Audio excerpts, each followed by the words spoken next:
성경을 움직이는 두 단어가 있습니다. 그게 대체 무엇일까요? 그것은 다름 아닌 생명과 죽음입니다. 이 생명과 죽음, 혹은 죽음과 생명, 또 본문에는 사망과 영생으로 표현하고 있지요. 이 두 단어를 이해하지 못하고는 하나님과 계시와 성경에 대한 개념이 서로 연결되지가 않습니다.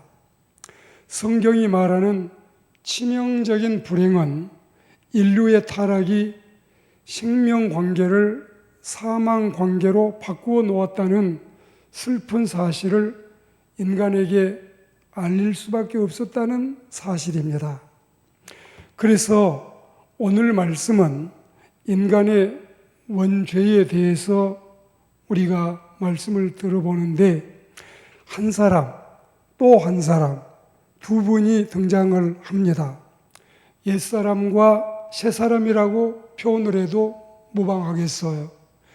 옛사람 아담이 죄를 범했기 때문에 인류 개개인에게 죄가 전해졌고, 그 결과로 인해서 죽음이 형벌로 내리렸다는 사실을 엄숙하게 성경은 고지하고 있습니다.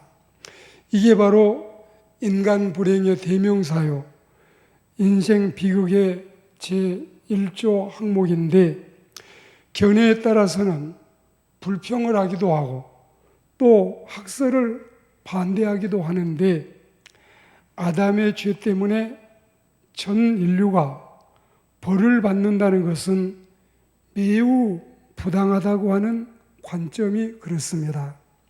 그러나 이 원칙은 인간이 연구하고 혹은 학술 대회를 열고 토론을 하고 불평을 한다고 해서 될 문제가 아니고, 하나님이 최초 인간인 아담과 행위 계약을 맺은 거라서 신의 영역에 속하는 겁니다.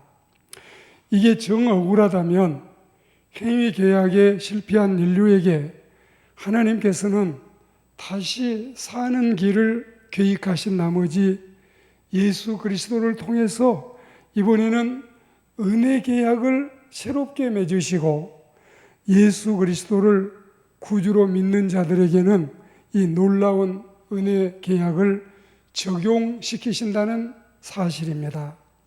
그리고 그 죽게 된 사망 문제를 생명 은총으로 바꾸어 주십니다.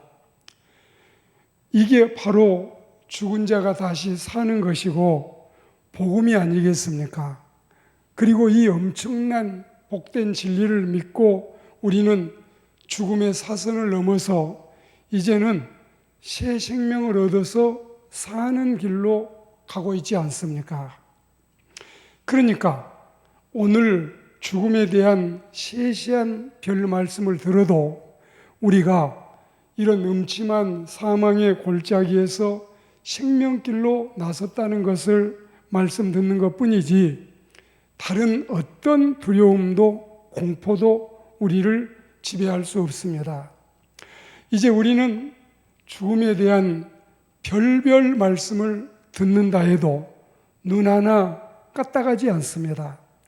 마치 수술대에 올라가서 대수술을 마치고 회복이 끝난 다음에 그 수술을 담당했던 집도 의사가 환자였던 이를 앉혀놓고 스크린에 영상 화면을 보여주면서 이런 종양, 이런 병균, 이런 치명적인 암세포가 당신 속에 있었는데 이제는 다 제거해냈으니 안심하고 건강하게 잘 사십시오. 이렇게 하는 것과 똑같아요. 이제 죄와 죽음이란 이 굴속 체험을 우리가 한번 이 전제를 하고 나서 들어가 보는 것입니다. 자, 첫째로 죄 때문에 죽음이 왔다고 했지요. 우리는 성경을 곧이곧대로 믿고 문자 그대로 믿기 때문에 죄 때문에 죽음이 왔다, 이 말씀 우리가 생각할 때 만일에 우리 인생이 죄를 안 지었으면 우리는 죽지 않게 창조되었다. 이렇게 믿는 거예요. 죄는 하나님의 계획에 대한 인간의 반항 혹은 하나님의 계획에 대한 인간의 방해 행위입니다. 아담의 죄를 통한 반역은 인류에게 영과 육에게 죽음을 가져오게 됐습니다. 이렇게 인간의 죄는 이 무서운 저주를 향해서 넓게 열린 문이 되었습니다. 사람들은 타락으로 인해서 육체적인 죽음만 생각하는데, 그러나 진짜 죽음의 폭탄은 영혼에게 떨어졌다는데 이 무서운 사실이 있습니다. 그리고 영과 육의 죽음이라는 것은 없어지는 상태나 멸절되는 것을 의미하는 것이 아니라 이건 하나님과 분리되고 하나님과 원수되고 그리고 사탄에게 예속되는 이 무서운 상태를 의미하고 있는 것입니다. 오늘 본문에 앞서서 로마서 5장 12절 말씀을 우리 한번 다 같이 읽어보게 됩니다. 그러므로 한 사람으로 말미암아 죄가 세상에 들어오고 죄로 말미암아 사망이 들어왔나니 이와 같이 모든 사람이 죄를 지었으므로 사망이 모든 사람에게 이르렀느니라. 자, 성경에는 세 가지 형태의 죽음을 묘사하고 있습니다. 첫째로 육체적인 죽음, 두 번째는 영의 죽음, 그리고 세 번째는 둘째 사망. 이제 성경에서 말하는 이 두 번째 죽음인데, 육체적인 죽음은 매우 난폭하고 불행합니다. 영과 육체가 분리되는 것이기 때문에 정말 비참하고 참담합니다. 그리고 영의 죽음은 육체의 죽음보다 훨씬 더 잔혹하고 저주스럽습니다. 이 죽음은 인간의 영이 육과 영이 분리된 것과 달리 이번에는 하나님과 분리가 되는 것입니다. 그러나 대부분의 사람들은 잘 느끼지 못해서 크게 겁을 먹지 않습니다. 그리고 두 번째 죽음, 이 세 번째로 말씀드리는 두 번째 죽음은 둘째 사망. 그래서 앞서 있는 두 죽음보다도 더 불행한 죽음이고 완벽한 저주에 속합니다.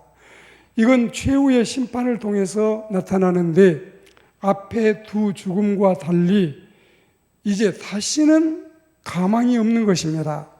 하나님과 영원히 분리되는 겁니다. 구제와 은총의 기회가 더 이상 인간에게 주어지지 않기 때문에 이건 정말 끝장입니다. 그런 점에서 세 가지 죽음, 분리됨, 무서움, 또 이 저주스러움 등이 특징이라서 죽음 이후에 소망을 가리운 상태에서는 이렇게 불행하게 되는 것입니다. 그리고 두 번째로 영적 죽음은 지금도 실제하는 상황이에요. 하나님은 영이십니다. 또 에베소 6장에 보면 사탄도 영이에요. 그리고 데살로니가전서 5장에 보시면 사람도 영이 있습니다. 자, 사람은 하나님의 형상대로 지음을 받아서 만물보다 존귀한 자로서 영적인 삶을 위해서 더 큰 힘의 지원이 필요합니다. 그러므로 하나님의 성품이건 사탄의 성품이건 간에 지원이나 도움이나 간섭을 받게 되는 것이에요. 하나님의 영, 그의 본성, 그리고 생명과 인간의 영, 이것이 생명인데 사탄은 사탄의 영과 그의 본성이 사망에 이르고 또 인간은 인간의 영이 이제 사망과 결합이 되니까 이게 죽음에 이르게 되는 것입니다. 좀 어려우신가요? 이런 영적인 죽음은 인간의 삶이나 분명한 이 현실 속에서 우리에게 다가오는 것이고 사실이고 그리고 세력이 되었습니다. 불행하고도 슬픈 일이지요. 영적인 죽음은 이 세상에 태어난 모든 사람의 공통적인 것이 됐습니다. 쉽게 말씀드리면 이게 바로 아담에게 물려받은 원죄의 대가입니다. 생명이 하나님에게서 온 것처럼 영적인 죽음은 사탄을 통해서 왔습니다. 이 죽음이 모든 천하 만민에게, 동서고금, 남녀노소 간에 천하 만민에게 이 죽음이 동일하게 적용되고 다가왔습니다. 로마서 5장 17절 말씀에 한 사람의 불순종으로 많은 사람이 죄인이 되었다. 그리고 로마서 5장 15절 말씀에 보시면 한 사람의 범죄로 인해서 많은 사람이 죽음을 겪게 되었다. 이리해서 인간의 행복을 향한 하나님의 꿈은 일단 무산된 거나 마찬가지입니다. 이것은 인류가 죄로 인해서 영적으로 죽게 되었기 때문에 그렇게 된 것입니다. 사람이 우주를 지배할 만물의 영장의 권세를 받았을 때 동시에 불순종하면 죽으리라는 경고도 함께 받았습니다. 창세기 2장 17절의 직역은 너는 죽어가며 죽을 것이다. 죽어가며 죽을 것이다. 이는 이중적이고도 반복적인 말씀인데 죽음은 인간이 한 번을 겪지만 그러나 이 죽음의 공포, 죽음의 두려움 이것은 평생에 한 번 죽는 데 비해서 오히려 1000번, 10,000번 죽음의 두려움을 느끼고 사는 것입니다. 범죄하는 순간에 아담은 영적으로 죽었습니다. 그러나 육체는 900년이 지나서 930세에 죽었지요. 영적인 죽음이 세상에 먼저 들어오고 나중에 그것이 육체를 파괴함으로 증명이 된 셈이 되었습니다. 육신의 죽음은 영적인 죽음의 표현일 뿐입니다. 영적으로 인간이 죽은 뒤에 비로소 그의 몸은 죽은 것이 되었어요. 아담이 인류의 대표요, 인류의 조상으로서 먼저 죽었습니다. 그는 하나님께서 주신 복을 누리고 유지할 특권을 다 누리지 못하고 저주로 죽었습니다. 우리 조상이 이렇게 됐으니 그 뒤에 나오는 모든 인류가 똑같이 이분과 같은 아담의 운명을 걸머지게 됐습니다. 그리고 마지막에 세 번째로 요한계시록 20장 14절 말씀에 나타난 둘째 사망은 절대 우리에게 해당돼서는 아니 되겠습니다. 세상 경영이 모두 끝나고 요한계시록을 통해서 천상과 지상의 모든 상황이 종료되고 요한에게 미리 보여주셨던 새 하늘과 새 땅이 열리기 전에 잠시 동안 풀려났던 사탄도 이제는 종말을 고하고 사망과 음부도 불못에 던져지니 이것은 둘째 사망이라. 누구든지 생명책에 기록되지 못한 자는 불못에 던져지리라. 이렇게 말씀했습니다. 이른바 이 둘째 사망에 처해진 후에는 인류 종말과 더불어 구원의 기회도 이제는 모두 끝났습니다. 육의 죽음, 영의 죽음, 둘째 사망. 육의 죽음은 아직 가망이 남아 있었어요. 영의 죽음도 그러했어요. 그런데 이제 심판 후에 둘째 사망은 모든 여지와 가망이 완전히 끝났습니다. 그래서 이게 바로 비극이고 이 둘째 사망은 절대 우리가 적용돼서는 안 된다는 하나님의 백성들의 은총을 누려야 된다는 사실을 말씀드리는 것입니다. 그동안의 모든 인간이 죽음의 노예로서 평생을 죽음의 종살이를 하고 이리저리 끌려다니다가 공포에 질리고 압박을 당하더니 이제서 마지막 장금을 치르고 손을 툴툴 털듯이 마지막 종착역에 질질 끌려 도달하게 된 것입니다. 분위기를 좀 바꿔볼까요? 누구든지 생명책에 기록되지 못한 자는 불못에 던져지리라는 이 말씀을 바꾸어 말하면, 반대로 누구든지 생명책에 기록된 택함받은 자들은 꺼지지 않는 불못은커녕 바로 이어지는 요한계시록 21장 1절의 새로운 세계로 들어가게 되는 것입니다. 이제 헌 하늘과 헌 땅은 지나갔고 처음 하늘과 처음 땅은 없어졌고 바다도 다시 있지 않았고 새 하늘과 새 땅이 환하고 멋스럽고 찬란하고도 영광스럽게 열린다는 것입니다. 할렐루야! 놀라운 은총이 우리를 기다리고 있으니 왜 우리가 두려움에 떨 필요가 뭐 있겠습니까? 다시 보니까 거룩한 성 새 예루살렘이 하나님께로부터 하늘에서 내려오는데 마치 그 준비한 것이 신부가 신랑을 위해서 꾸민 것 같더라. 몸단장을 하는 것 같더라. 이제 그 나라는 눈물이나 사망이나 애통이나 곡소리나 아픔 등은 영원히 사라지고 새로운 부활의 세계가 우리 앞에 장엄하게 펼쳐지는 현장을 우리에게 소개하는 것입니다.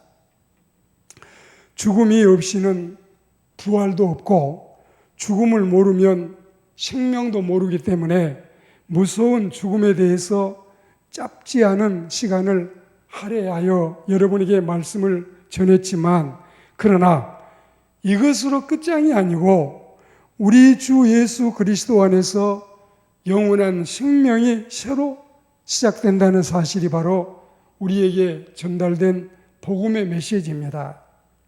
그동안에 죽음에 사로잡혀 살던 삶에서 믿음으로 말미암아 예수 그리스도의 보혈 주사를 맞고 생명의 접붙임을 받게 됐습니다. 이제 더 이상 죄에 매이지도 않고 죄의 종노릇도 할 필요가 없습니다. 죄가 생명의 사람을 주관하지 못하게 되었습니다. 이로 인해서 죄의 법 아래, 죽음의 법 아래 다시 우리는 있지 않습니다.